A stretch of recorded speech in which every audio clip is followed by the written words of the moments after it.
사건들을 통해서 말씀하시는 진리를 묵상하며 한 주간을 살았습니다. 지난 성금요일이라고 말하는 6월절에 예수님께서 십자가에서 죽으시면서 남긴 7마디도 우리가 묵상을 했습니다. 그 7마디 속에는 여러분과 나의 구원에 관한 메시지가 담겨져 있다고 하는 것 살폈습니다. 예수님은 왜 이 땅에 오셔야 했는가?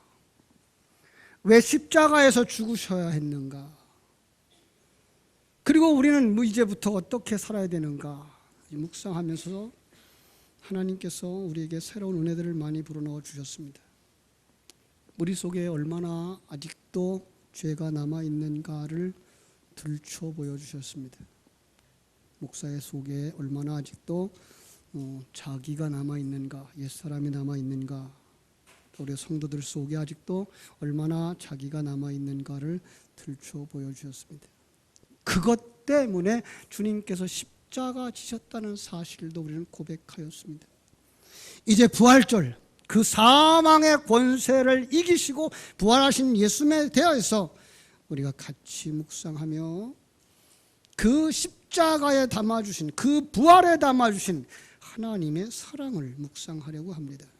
특별히 오늘 우리 세례를 받으신 분들, 또 우리 유아 세례를 받고 입교 문답을 통해서 이제 자기의 신앙을, 부모님의 신앙에 대한 신앙이 아니라 내가 정말 예수님, 성령님을 만나기로, 그래서 내 안에 역사하시는 주님과 함께 깊은 교제를 하기로 결심한 우리 입교인 우리 학생들은 오늘의 말씀을 잘 듣고 신앙의 기초로 삼게 되기를 바랍니다. 그리고 성찬식에 참여하는 여러 성도님들도 자기를 성찰하고 주님의 살과 피를 받으시기를 바랍니다. 고린도전서 15장 20절은 이렇게 말씀했습니다. 그러나 이제 그리스도께서 죽은 자 가운데서 다시 살아나사 잠자는 자들의 첫 열매가 되셨도다. 이 진정한 부활의 의미를 알지 못하면 신앙생활 자체를 하나님의 영광을 위하여가 아니라 자기를 위하여가 된다는 사실, 그것을 하나님을 기쁘시게 하지 못한다라는 사실을 압니다. 오늘날 이 땅에 일어나고 있는 수많은 대형 사고들을 보면서 우리는 생각합니다. 사람들이 정말 안전 불감증에 빠진 건 아니야? 그런데 남의 얘기가 아니라 우리들의 얘기입니다. 스스로도 생각하기를 나는 괜찮겠지, 나는 괜찮겠지. 그런가 하면 가르치는 이들조차도 괜찮아, 괜찮아. 이런 사상이 교회 안에까지 들어와서 바른 신앙에 세워주지도 못했는데 불구하고 우리 학생들이 교회에 나오기만 하면 괜찮아, 예수 믿으니까 천국 갈 거야, 이렇게 얘기를 해주는 겁니다. 그런데요, 이 말에 대한 책임을 여러분이 지셔야 됩니다. 정말 그 말을 들을 수 있는 사람인가? 그 말을 들은 사람이 예수 생명을 가지고 있기 때문에, 하나님의 안목을 가지고 있기 때문에, 하나님의 생명을 가진 자이기 때문에 괜찮아라고 말하고 있는지, 그건 아니거든. 하나님의 사람, 거듭난 사람은 하나님의 그 안목이 있어야 되는 거고, 하나님의 일하심을 봐야 되는 거고, 하나님이 함께 하심을 누리는 사람이거든 이라고 가르쳐 줄 수 있어야 됩니다. 어떤 권사님이 간증을 했어요.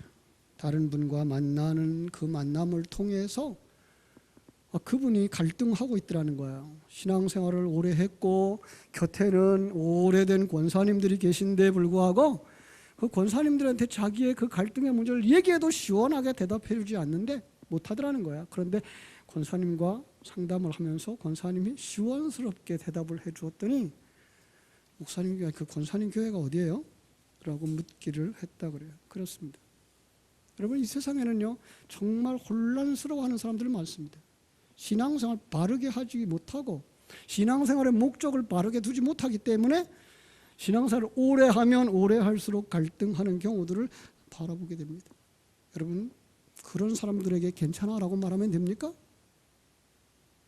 그럼 우리 신앙생활의 목적이 어디에 있습니까? 신앙생활의 핵심이 무엇입니까? 많은 사람들은 그렇게 얘기합니다. 예, 믿음과 소망과 사랑입니다. 믿음과 소망과 사랑 중에 그 중에 제일은 사랑입니다 라고 말합니다. 그런데 믿음을 이 땅에 살아가는 사람들이 가지고 있는 신념으로 보시면 안 됩니다. 나 할 수 있어. 할 수 있어. 그건 신념입니다. 믿음은 무엇입니까? 하나님이 주신 생명에 의해서 하나님의 생명을 가지고 하나님의 안목을 가지고 역사를 보며 자기 인생을 보며 자기가 살아가고 있는 환경 속에 일어나는 일들을 보는 사람입니다. 그리고 거기에 하나님의 약속이 이루어질 것을 바라다 보는 사람이 믿음이 있는 사람입니다. 여러분은 믿음이 있는 사람입니까? 스스로를 점검해 볼 수 있게 되기를 바랍니다. 이 사람만이 진정한 소망을 가집니다. 세상 사람들의 소망은 이 땅에서 잘 먹고 잘 살고 남보다 높은 자리에 올라가고 하는 겁니다. 사람답게 살아가는 겁니다. 그러나 성경이 말하고 있는 소망은 이 세상 것이 아닙니다. 우리의 소망은 하나님의 나라, 그의 나라와 의를 구하는 사람입니다. 사랑은 어떻습니까? 글자 그대로 인간관계 속에서 빚어지는 상대방에 대해서 잘해주는 것, 남녀 간의 사랑, 부모와 자식 간의 사랑, 아니요, 그 정도라고 생각하면 성경이 말하는 것을 보지 못한 사람입니다. 그런 사랑은 불신자들도 합니다. 그런 사랑 정도는 심지어 뭐예요? 폭력배들도 자기 가족은 사랑합니다. 자기들끼리 동료 의지가 있어요. 그 사랑이 있습니다. 신뢰가 있습니다. 그건 사랑이 아닙니다. 성경이 말하고 있는 사랑은 다른 사람들 할 수 없는, 오직 예수 생명을 가진 사람들만 할 수 있는 사랑. 거듭난 사람들, 하나님 나라에 갈 사람만 가지고 있는 사랑. 하나님에 대한 이해, 하나님의 계획과 목적을 아는 것입니다. 우리 한번 따라합시다. 사랑은 하나님을 아는 것입니다. 사랑은 하나님의 계획과 목적을 아는 것입니다. 사랑은 그 하나님의 일하심이 내 안에서 이루어지고 있다는 사실을 믿는 것입니다. 그렇습니다. 그 사랑 속에는 남의 이야기가 아니라 나의 이야기로 들어가야 됩니다. 그래서 그걸 갖다가 뭐라고 표현했는가 하면 목숨을 다하고 마음을 다하고 뜻을 다하여서 하나님을 사랑하는 것, 이렇게 말씀했습니다. 그래서 하나님을 안다, 하나님의 사랑이라는 단어를 지난 한 주간 동안 십자가에다가 담아주었습니다. 그래서 십자가는 하나님의 사랑의 표시입니다라고 했습니다. 오늘은 그 부활에 담긴 하나님의 사랑을 묵상하려고 하는 겁니다. 그렇습니다. 예수님의 그 십자가의 죽으심과 죽은 자 가운데 사흘 만에 부활하신 그 하나님의 부활 사건 속에는 어마어마한 하나님의 큰 사랑이 거기에 들어가 있기 때문에 그렇습니다. 하나님은 십자가와 부활을 통해서 우리에게 하나님의 사랑이 무엇인지 가르쳐 주셨습니다. 금방 얘기했어요. 어떤 사랑? 하나님을 아는 것. 그 하나님이 어떤 계획을 가졌는지, 어떤 목적을 가졌는지 아는 것. 그 속에 내가 참여되어져서 그 계획의 중심엔 내가 포함되어져 있고 나의 환경 속에서 하나님이 지금 일하고 있다는 걸 믿는 것. 이것이 바로 하나님의 사랑입니다. 그걸 어디에 담아주었다고요? 예수의 십자가에 담아주었고 부활에 담아주었다라고 생각하는 것입니다. 부활했습니다. 예수님 부활했습니다. 예수님 부활했습니다. 우리 한번 옆에 있는 분한테 얘기합시다. 예수님 부활했어요. 예수님 부활했어요. 예. 예수님 부활하신 줄로 믿습니까? 여러분 심령 속에서 정말로 예수님이 부활하신 것처럼 여러분도 부활하고 있는 사실을 믿습니까? 예, 그렇습니다. 아니 죽었다가 살아나야 되는데 언제 죽습니까? 많은 사람들이 이 세상을 떠나는 날 죽는다고 생각합니다. 그런데 성경은 우리는 죽었던 자였다고 말하죠. 에베소 2장 1절이 말하고 있죠. 허물과 죄로 죽었던 너를 살렸도다. 예전에 우리도 하나님 없이 살았다는 거죠. 하나님 없이 사는 사람들, 하나님의 생명을 가지지 못하고 하나님의 그 안목을 가지지 못한 사람들을 죽었다라고 말하는 거죠. 그렇습니다. 그러니까 하나님의 영이 없으면 그 사람은 죽은 사람인 거예요. 이 죽은 자, 우리도 그랬어요. 그런데 우리를 살리기 위하여서 성자 예수님이 이 땅에 오셨고 우리의 모든 죄를 다 짊어지시고 우리의 죄값으로 그분은 십자가에서 죽으셨다는 사실입니다. 한번 묻습니다. 우리 세례받은 사람들에게 묻습니다. 예수님 어디 계실까요? 내 안에. 나는 어디에 있을까요? 예수님 안에 있는 건 맞습니까? 그럼 예수님 십자가에 못 박혔습니다. 거기 누가 못 박혀야 됩니까? 나도 못 박히는 것입니다. 예. 예수님 혼자 못 박힌 게 아니라 예수님이 나와 하나가 되어졌기 때문에 영의 세계 속에서 예수님은 지금도 우리가 완성될 때까지 십자가를 지고 계신 분입니다. 그래서 예수님의 십자가에 못 박히면 내가 십자가에 못 박히는 겁니다. 그래서 주님은 그랬어요. 나를 따라오려거든 자기를 부인하고 자기 십자가를 지고 나를 쫓을 것이라고 말씀하신 거예요.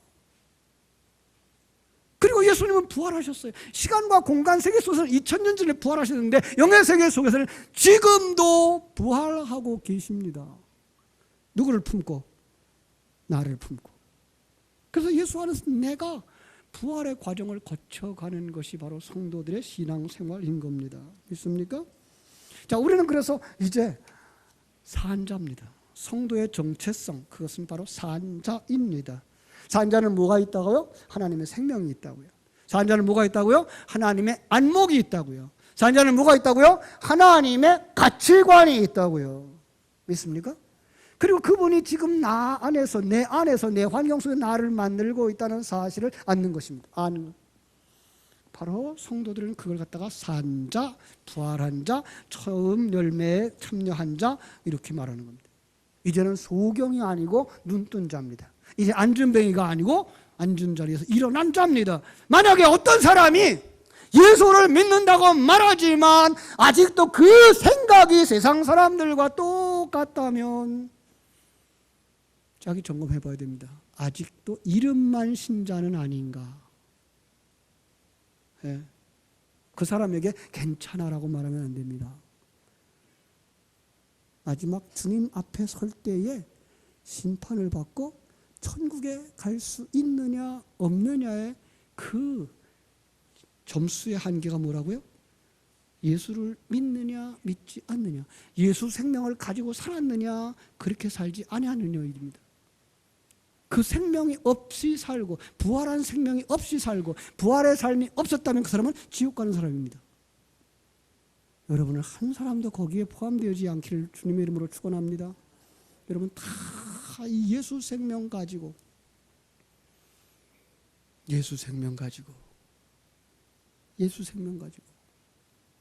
예수 생명 가지고 살아가게 되기를 주의 이름으로 축원합니다. 그 사람이 눈이 열려지면 예수님을 영접하면 뭐가 보인다고요? 아, 하나님이 이 세상을 만드셨구나.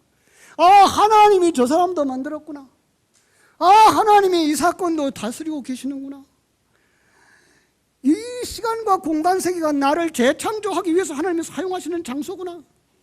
그래서 사람이 이 세상 사는 날 동안에 만나는 모든 일, 모든 사람을 통해서 하나님이 나를 재창조하고 계시는구나. 나도 재창조되어지고 저 사람도 재창조되어지는 과정에 있구나 깨닫고 누리는 것입니다. 누가 일합니까? 우리 하나님께서 일하시는 줄로 믿습니다. 전능하신 하나님이 지금 나와 함께 하셔서 나를 만들고 계시는 겁니다. 이 지상에서는요 완전하게 완성되어진 사람이 한 사람도 없어요. 하나님은 그걸 우리에게 계속 생각나게 하셔요. 심지어 성경을 그렇게 기록하고 복음의 열정을 가지고 헌신된 삶을 살았던 바울도 로마서 7장에서 어떻게 얘기해요? 오호라, 나는 곤고한 사람이야. 누가 내 사망의 몸에서 나를 건져낼까? 내 속에 죄가 있어. 그 노신사가 율법으로는 털어도 먼지도 안 나는 그 깨끗한 삶을 살고 자기를 위하여는 하나도 생각하지 아니하고 다 복음 전하는 일에 헌신하며 살았던 그가 마지막에 남겨준 말이 뭐예요? 나는 아직도 완성이 안 됐어. 여러분 그 사람을 누가 손가락질하겠습니까? 그럼 이제 우리는 우리 잣대를 내려놔야 됩니다. 우리 잣대 가지고 저 사람을 평가하면 나는 아직도 거듭나지 못한 사람입니다. 누구의 잣대를 가지고 봐야 됩니까? 하나님의 잣대. 하나님은 뭐예요? 괜찮아, 만들어지고 있는 거야. 뭐가 있으면? 예수 생명이 있으면. 이게 중요해요. 예수 생명이 있으면 만들어져 가고 있는 거야 라고 보는 거예요. 그런데 이 만들어지는 건요, 먼저 된 자가 나중될 수도 있고요, 나중된 자가 먼저 될 수도 있다는 사실 앞에 우리는 조심하게 되는 것입니다. 그렇습니다. 예수 믿는 사람 이제는 거듭나야 됩니다. 거듭나지 못하면 하나님 나라를 보지 못합니다. 거듭나지 못하면 하나님이 함께 하심을 보지 못합니다. 그 사람의 영혼이 죽은 사람입니다. 성경이 그렇게 말합니다. 그런데 우리가 그랬다고 성경은 또 말합니다. 그리고 지금은 하나님의 생명이 우리 안에 왔다라고 말합니다. 그렇죠? 그래서 예수님을 영접한 모든 사람들은 자연 만물을 새롭게 봅니다. 사건을 새롭게 봅니다. 사람들을 새롭게 봅니다. 그가 거듭난 사람, 부활한 사람입니다. 그리고 어느 날 하나님이 정하신 날이 되면 이 세상을 떠나서 하나님 나라에 가게 되는 줄로 믿습니다. 그것이 거듭남의 완성이고 부활의 완성입니다. 새 하늘과 새 땅에 들어갈 수 있는 사람으로 완성된 겁니다. 이 상황을 우리가 너무나 잘 이해할 수 있도록 보여주신 것이 2000년 전에 예수님이 골고다 언덕에서 십자가에서 죽으시고 장사 지내어지고 사흘 만에 다시 살아나서 부활하신 후에 하나님의 나라에 들어가시는 일로 그려준 겁니다. 여러분은 예수님을 영접하셨나요? 그렇다면 여러분은 거듭나셨습니까? 네, 똑같은 얘기입니다. 그렇다면 여러분은 부활하셨습니까? 예, 이거 처음 부활에 참여한 자들입니다. 이 부활은 언제부터 시작됩니까? 여러분이 예수 생명을 가진 그날부터 완성되어지는 그날까지 부활의 과정을 거쳐가는 겁니다.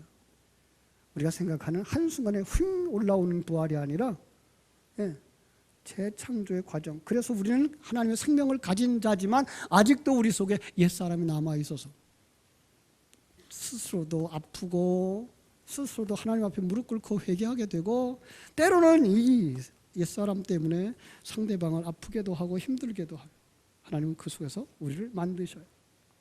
예? 하나님의 사람이 하나님이 주신 환경 속에서 정말 감사하는 자가 되는 줄로 믿습니다. 세상 사람들이 볼 때는 부족해 보여요. 세상 사람들이 볼 때는 불편해 보일 수 있어요. 세상의 사람들이 볼 때는 초라해 보일 수 있어요. 그런데도 불구하고 하나님의 안목을 가진 사람들은 모든 것을 합력하여 선을 이루시는 하나님의 손길, 그 사랑의 손길, 그 따뜻한 손길임을 보는 거예요. 그래서 그를 품을 수 있는 거예요. 용서할 수 있는 거예요. 사랑할 수 있는 거예요. 그가 예수님을 영접한 사람이고 그가 거듭난 사람이고 그가 하나님의 사랑을 가진 자인 줄로 믿습니다. 여기 우리는 또 하나의 고백을 합니다. 로마서 5장 8절, 우리가 아직 죄인 되었을 때에 그리스도께서 우리를 위하여 죽으심으로 하나님께서 우리에 대한 자기의 사랑을 확증하셨다. 십자가의 죽으심 그리고 부활로 완성되는 우리의 구원을 계획하시고 시행하시는 그 하나님이 성도를 향한 자기의 속성을 사랑이라고 말하고 있다는 사실을 꼭 기억하시기를 바랍니다. 이걸 더 분명하게 확실하게 기억할 수 있도록 하나님은 성례식을 우리에게 주셨습니다. 교회 안에 있는 성례식은 두 가지가 있어요. 하나는 세례라는 것이고요, 또 하나는 성찬이라고 하는 거예요. 세례는 어떤 것입니까? 우리 지금 세례를 베푸신 분들에게 제가 설명을 했어요. 예수님과 함께 죽고 물속에 들어가는 그림이에요. 죽고 예수와 함께 부활하는 모습입니다. 이게 세례예요. 아, 나의 옛사람은 죽었구나. 그리고 내 속에서 새 사람이 사는 거구나. 예수가 내 생명이 되어져서 사는 거구나. 이 고백을 하는 사람들에게 증표로 주신 약속이 세례입니다. 근데 어떻게 그게 가능합니까? 이게 이제 만나를 주신 걸로 그려지는 것이 성찬입니다. 성찬에는 떡을 나누고 그리고 잔을 나누죠. 떡과 잔을 나누면서 예수의 살과 피가 내 속에 들어와서 나의 피가 되어지고 살이 되어지는 사건이 바로 이런 부활과 그 십자가의 죽음이구나를 깨달아 아는 것입니다. 더 나아가서 이 예수의 살과 피는 말씀입니다. 그래서 설교를 통해서 우리는 세례를 받는 사람들이었구나를 깨달아 알게 되도록 1년에 2차례, 3차례씩 이렇게 성찬식을 베푸는 것입니다. 이 떡의 효과가 있는 것이 아니라 우리가 말씀을 받는 자입니다. 그 말씀을 내 생명으로 삼는 사람이고 내 삶의 능력으로 삼는 사람인데 고백이 성찬을 받는 것입니다. 자라나야 됩니다. 여러분, 잘 자라는 아기가 있어요. 어떤 집에 가보면 아기가 잘 자라요. 잘 자라는 아기의 특징이 있어요. 잘 먹어요. 그렇죠? 여러분들도 진리의 말씀을 잘 받으셔요. 말씀을 잘 듣고 소화하셔서 영적으로 성장하고 성숙하고 하나님께 영광 돌리는 복된 성도들, 거듭난 하나님의 사람들, 처음 부활에 참여한 자들, 하나님 나라의 아들과 딸들이 되어지기를 주님의 이름으로 축복합니다. 기도하겠습니다. 아버지 하나님, 크신 은혜와 사랑을 감사하옵고 감사합니다. 십자가 그 사랑으로 말미암아 우리